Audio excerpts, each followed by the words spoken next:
Hello and welcome to People and Power. I'm Sama El-Shahad. These are the images we normally associate with Spain's Costa del Sol. But as our investigation shows, it's also home to money laundering, mafia-backed deals and corrupt local politicians. A booming housing market in southern Spain has brought much in the way of wealth to poor farmers, but few benefits to other local residents.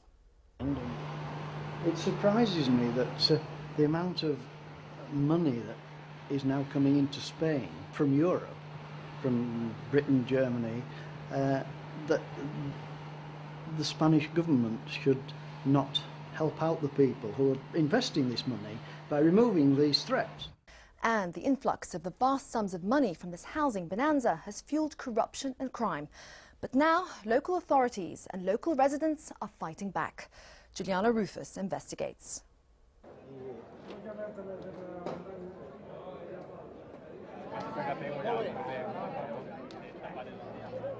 Half an hour inland from the Spanish Mediterranean coast, an increasingly frequent occurrence.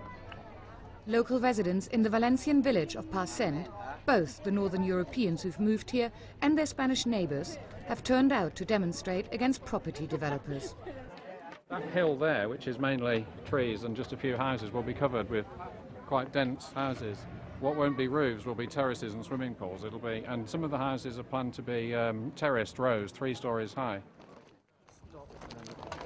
We're literally walking around the area that's meant to be built on. Yeah, this path is, it goes around the outskirts of where the development would be. And all of this area here would be densely packed housing. And how many houses are they proposing to build? 1,500 and something. For over a decade now, the motor of the Spanish economy has been the building of holiday homes. Poor farmers sold land and became wealthy, and where extreme poverty is still within living memory, few questions were asked. Until now. If Parcent is still before development, this is after. The Costa del Sol. Property developers are scrambling over every remaining piece of land, following years of construction without proper planning permits. But the new members of Manilva Town Council have decided that enough is enough. Constructing on greenfield sites is the worst thing that you can do.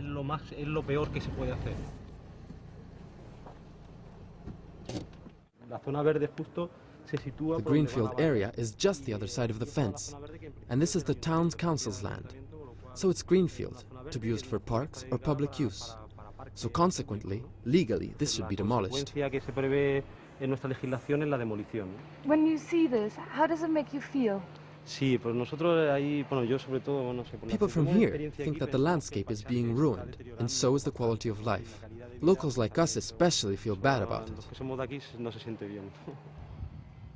An explosion of illegal property development on the Costa del Sol has its roots in weak local government and the enormous influx of money from the construction of second homes on Spain's sunny coast. Cash-strapped town councils don't have enough government funding to provide services to the communities, so they look to developers for help. The developers help fund town councils. In exchange, the town councils let them build. It's a vicious circle, one that makes it easy for corrupt town councillors to pocket cash for themselves. In Manilva, the previous mayor was charged with corruption. Nearly €1 million in cash was found in his house when the police came to arrest him. Can you tell me what the problem with your predecessor was? Yes, there have been big problems.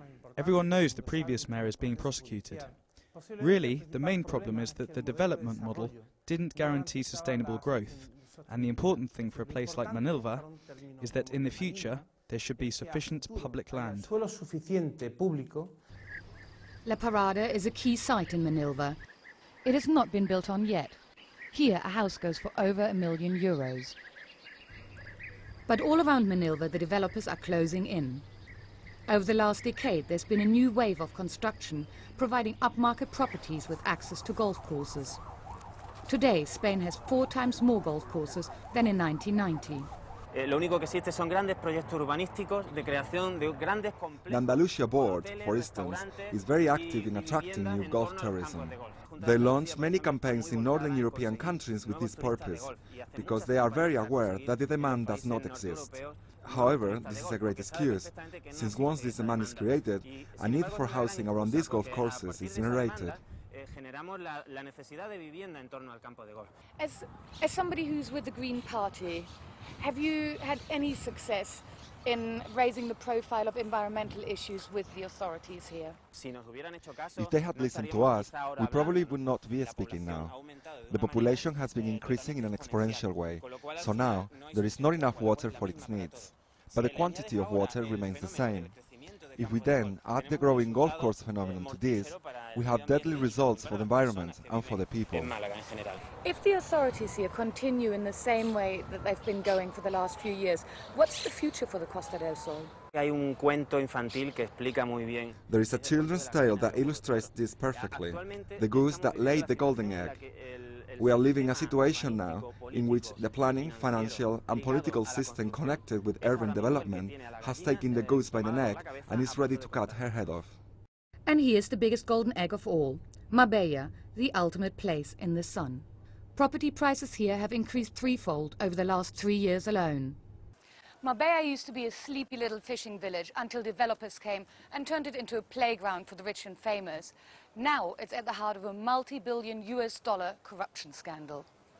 In March 2005, police launched a series of raids in Marbella. In a criminal investigation called White Whale, they were unravelling a €250 million criminal operation which used property development to launder money. Pictures of the wealth seized were broadcast on national television. Fernando de Valle was the lawyer charged with masterminding the illegal investments. After 6 months in jail, Del Valle is now back in his offices, doing business and protesting his innocence. I came here with my hands back like that, tight, and then the whole area was full of people. I think that probably 20, 25 policemen in their uniforms. And what immediately I started to do was to take some notes. Because I wanted to write down what was happening, that I didn't have any idea. You can imagine the stress, feeling my people and the police people moving here and there, taking files and looking into paperwork. Most of Del Valle's clients are foreigners, and virtually all of them property buyers, both individuals and companies investing in developments. It is the companies especially which attracted the attention of the investigators. Del Valle agreed to talk to me about the charges against him. It has been said that I am the brain, the center, the manager of great criminal organizations. And that is a lie. Del Valle maintains that he is in no position to assess whether a client uses criminal money or not. If he is using a corporation or a company to drive the investments for business reasons or for whatever reasons are, I have the obligation to identify the clients, the beneficiary or the shareholder of the corporation. I need to have his passport and his address. And that's it. I cannot verify very much more than that, otherwise I couldn't do any job. In March 2006, the police struck again. Operation Malaya revealed a complex network of companies that served as a cover for criminal property developments. Once more, images of flamboyant and illegal wealth flashed across Spanish television, as more than 10 luxury houses were seized, as well as jewellery, 103 thoroughbred horses, 100 fighting bulls and a helicopter. As part of the investigation, Marbella's entire town council was dismissed. Marisol Llaga, the mayor, was arrested together with her city planner Juan Antonio Roca in a high-profile operation. Former deputy mayor Isabel Garcia Marcos was arrested too. In Spain, she's a minor celebrity, now out on a €60,000 bail and a frequent chat show guest where she claims that her arrest took place for political reasons.